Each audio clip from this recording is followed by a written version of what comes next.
Et au jour 23 de ma tentative de faire le tour des provinces atlantiques à vélo. Je suis bien à Fermont pour mon premier jour de repos. Je pense que je vais rester 3-4 jours ici à Fermont. Aujourd'hui, je vais attaquer le montage vidéo de la 389. Donc ce sera un long format qui sortira sur YouTube et j'ai hâte de vous sortir ça. Aujourd'hui, truc trop bien, il y a le journal de Fermont qui veulent m'interviewer, ils sont intéressés par mon aventure, puis ils aimeraient que je vienne en discuter.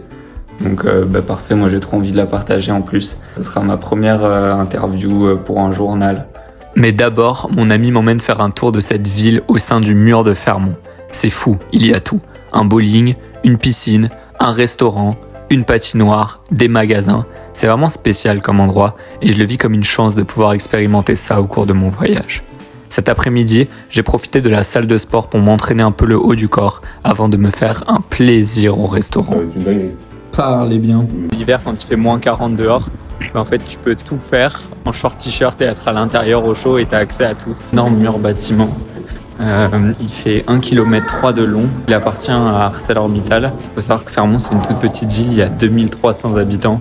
Tout le monde ici est relié de près ou de loin à la mine. Et ceux qui ne travaillent pas directement à la mine, ils travaillent pour les travailleurs de la mine. Ici, ça a été construit dans les années 70.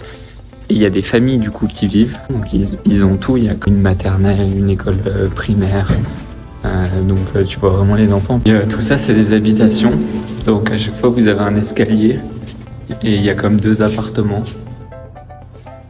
Puis il y en a en bas aussi.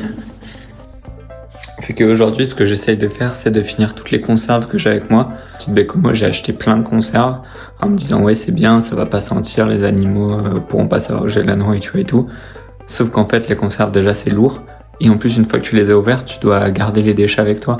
Et le déchet d'une conserve, c'est super chiant. Tu peux pas le brûler, il prend de la place, tu peux pas l'écraser. Là, pour toute la translabradorienne, je ferai d'autres courses beaucoup mieux. Je vais prendre déjà moins de nourriture, puis de la nourriture plus efficace. Je vais prendre quasiment que des plats lyophilisés.